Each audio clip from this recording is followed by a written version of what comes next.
saya Intan Ramadona, NIM 11016095. Baiklah, saya perwakilan dari kelompok 7 yang akan menjelaskan tentang sudut pandang dari prosa dan fiksi. Baiklah, hal pertama yang akan saya jelaskan yaitu pengertian dari sudut pandang. Sudut pandang adalah cara bagaimana seorang pengarang menceritakan keberadaan tokoh dalam sebuah peristiwa. Kedua yang akan saya jelaskan yaitu jenis-jenis dari sudut pandang. Sudut pandang terbagi menjadi tiga, yaitu yang pertama orang pertama, yang kedua yaitu orang ketiga, yang ketiga itu campuran atau gabungan dari orang pertama dan orang ketiga. Yang pertama yaitu orang pertama. Orang pertama dibagi menjadi orang pertama sebagai pelaku utama, orang pertama sebagai partisipan, dan orang pertama sebagai pengamat. Kata ganti yang dipakai atau digunakan pada sudut pandang orang pertama ini adalah kata ganti saya atau aku, kami, kita. Biasa pula disebut sudut pandang akuan. Baiklah, yang pertama yaitu orang pertama sebagai pelaku utama. Orang pertama sebagai pelaku utama menceritakan dirinya sendiri, seakan-akan pengarang sedang menceritakan dirinya dalam sebuah karya rekaan.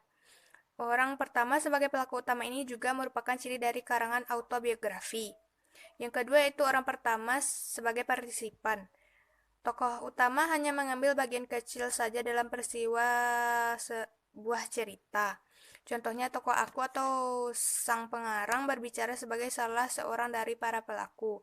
Dan yang terakhir atau yang ketiga adalah orang pertama sebagai pengamat. Meskipun tokoh aku berada di antara tokoh-tokoh yang lain, tokoh aku tidak sedang menceritakan dirinya. Tokoh aku sedang menceritakan perilaku tokoh-tokoh lain yang diamatinya dalam peristiwa dalam sebuah cerita. Kedua yaitu dari jenis-jenis sudut pandang adalah orang ketiga. Orang ketiga terbagi menjadi orang ketiga serba tahu dan orang ketiga terarah.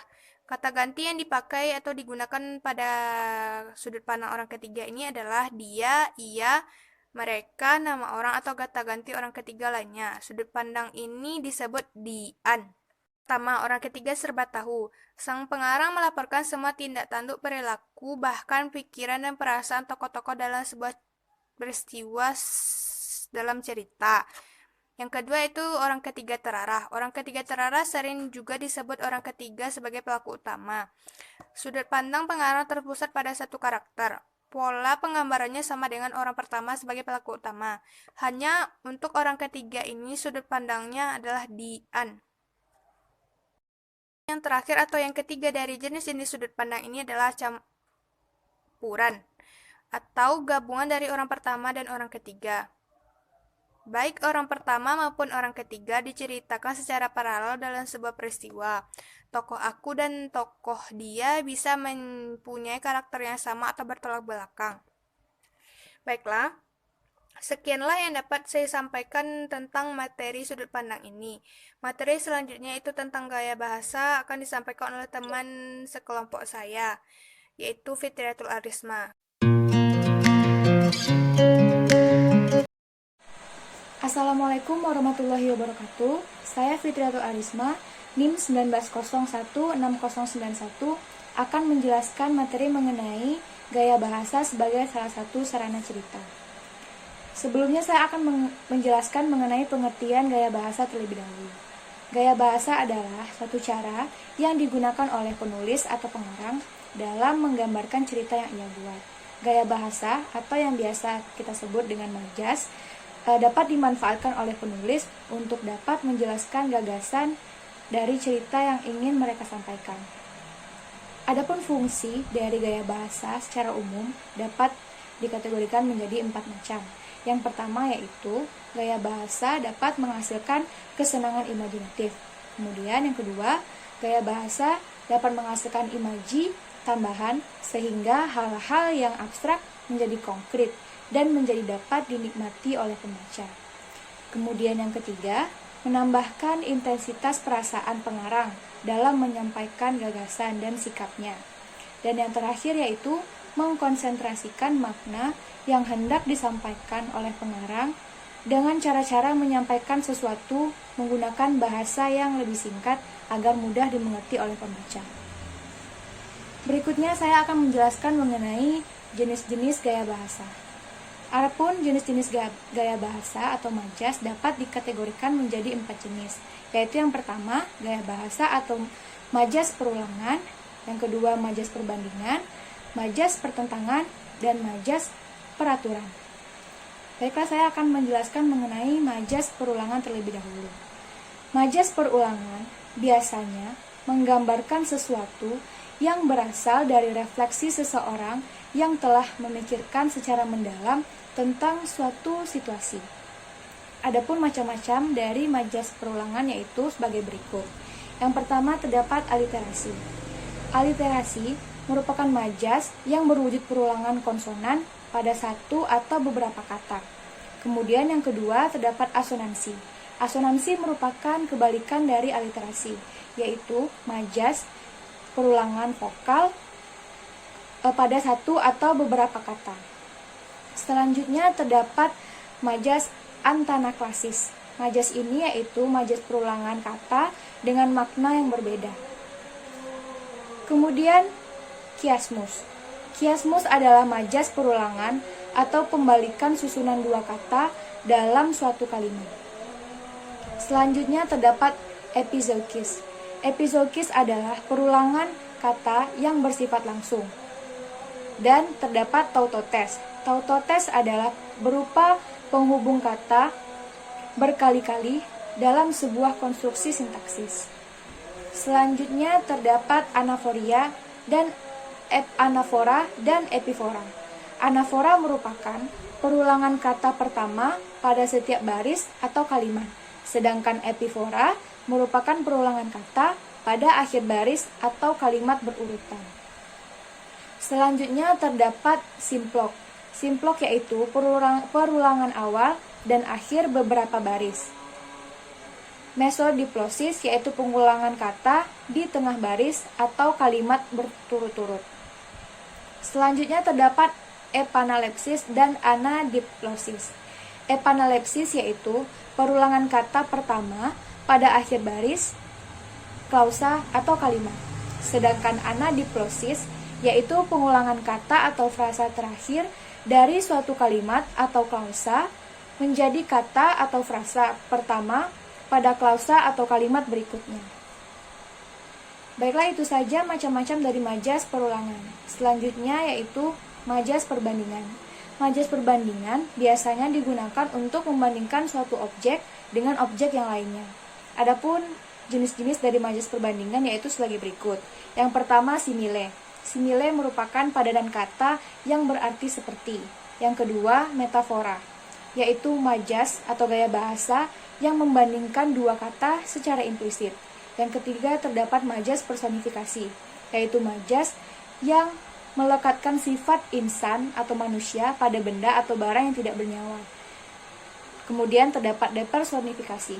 Depersonifikasi merupakan kebalikan dari personifikasi, yaitu majas yang melekatkan sifat benda atau yang tidak bernyawa pada sifat insan atau manusia. Selanjutnya alegori. Alegori yaitu majas atau gaya bahasa yang biasanya menggunakan lambang-lambang. Pleonasme yaitu penggunaan kata mubazir yang sebenarnya tidak diperlukan. Antitesis yaitu majas atau gaya bahasa yang mengandung gagasan-gagasan yang bertentangan. Selanjutnya tautologi. Tautologi yaitu majas atau gaya bahasa yang menggunakan kata yang searti dengan kata yang telah disebutkan terdahulu. Kemudian perifrasis. Perifrasis yaitu gaya bahasa atau majas yang dengan sengaja menggunakan frase yang sebenarnya dapat diganti dengan sebuah kata yang lain yang lebih pas atau cocok, atau dapat diganti dengan sebuah kata saja. Selanjutnya antisipasi. Antisipasi merupakan gaya bahasa yang menggunakan frase pendahuluan yang isinya sebenarnya masih akan dikerjakan atau akan terjadi. Selanjutnya koreksio. Koreksio yaitu majas atau gaya bahasa yang dalam pernyataannya mula-mula ingin menegaskan sesuatu. Selanjutnya terdapat asosiasi. Asosiasi yaitu majas perbandingan terhadap dua hal berbeda, namun dinyatakan sama. Sedangkan sinestesia merupakan gaya bahasa atau majas berupa suatu ungkapan rasa dari suatu indera yang diungkapkan oleh indera yang lainnya. Selanjutnya hiperbola. Hiperbola merupakan majas yang pengungkapannya terlalu dilebih-lebihkan dari kenyataan yang sebenarnya. Kemudian yaitu litotes. Litotes yaitu majas yang pernyataannya terkait mengecilkan kenyataan yang sebenarnya. Selanjutnya, saya akan menjelaskan mengenai gaya bahasa pertentangan. Gaya bahasa pertentangan yaitu menyatakan pertentangan dengan maksud sebenarnya oleh pembicara atau penulis dengan tujuan untuk memberikan kesan dan pengaruhnya kepada pembaca atau pendengar. Adapun jenis-jenis dari majas pertentangan yaitu yang pertama ironi. Isinya bertentangan dengan kenyataan. Yang kedua oksimoron. Oksimoron merupakan majas yang pernyataannya mengandung pertentangan dengan menggunakan kata-kata yang berlawanan dalam frasa atau kalimat yang sama. Kemudian terdapat satir, sejenis argumen yang berisi kritik sosial, baik yang disampaikan secara terang-terangan atau yang terselubung. Selanjutnya terdapat antifrasis, yaitu pernyataan yang menggunakan sebuah kata dengan makna kebalikannya. Kemudian paradoks, yaitu majas atau gaya bahasa yang mengandung pertentangan yang nyata dengan fakta-fakta yang ada. Selanjutnya terdapat apostrof dan anastrof. Apostrof yaitu majas atau gaya bahasa berupa pengalihan amanat dari yang hadir pada yang tidak hadir.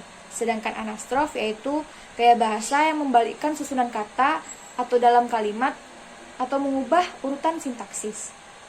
Selanjutnya terdapat sinisme dan sarkasme. Sinisme yaitu sindiran yang mengandung ejekan, sedangkan sarkasme sindiran atau olok-olok yang terkesan lebih pedas dan kasar. Selanjutnya yang terakhir yaitu gaya bahasa peraturan. Adapun jenis-jenis dari gaya bahasa peraturan yaitu sebagai berikut. Yang pertama metonimia, yaitu gaya bahasa atau majas yang menggunakan nama barang, orang, atau hal atau ciri-ciri yang dapat digunakan sebagai pengganti barang itu sendiri. Kemudian sinekdok, yaitu gaya bahasa yang menyebutkan nama barang, nama sebagian sebagai nama pengganti barang sendiri. Selanjutnya adalah eufemisme. Eufemisme yaitu ungkapan yang lebih halus sebagai pengganti dari ungkapan yang kasar. Kemudian terdapat eponim dan epitet. Eponim yaitu gaya bahasa yang menyebut nama seseorang yang begitu sering dihubungkan dengan sifat-sifat tertentu. Sedangkan epitet yaitu berupa keterangan yang menyatakan suatu sifat atau ciri khas dari seseorang atau suatu hal. Paralelisme yaitu gaya bahasa yang menyejajarkan pemakaian kata atau frasa yang menduduki fungsi dan bentuk gramatikal yang sama. Kemudian terdapat gradasi dan elipsis. Gradasi yaitu gaya bahasa yang mengandung beberapa kata yang diulang dalam konstruksi itu sendiri. Sedangkan elipsis, gaya bahasa atau majas yang di dalamnya terdapat penghilangan salah satu atau beberapa unsur penting dari suatu konstruksi sintaksis. Dan yang terakhir yaitu terdapat asindenton dan polisindenton. Asindenton yaitu gaya bahasa atau majas yang mengandung kata sejajar tetapi tidak dihubungkan dengan kata penghubung. Sedangkan polisindenton merupakan kebalikan dari asindenton, yaitu gaya bahasa yang mengandung kata sejajar tetapi dihubungkan dengan kata penghubung. Baiklah, itu saja yang dapat saya sampaikan. Mohon maaf apabila ada kesalahan. Wassalamualaikum warahmatullahi wabarakatuh.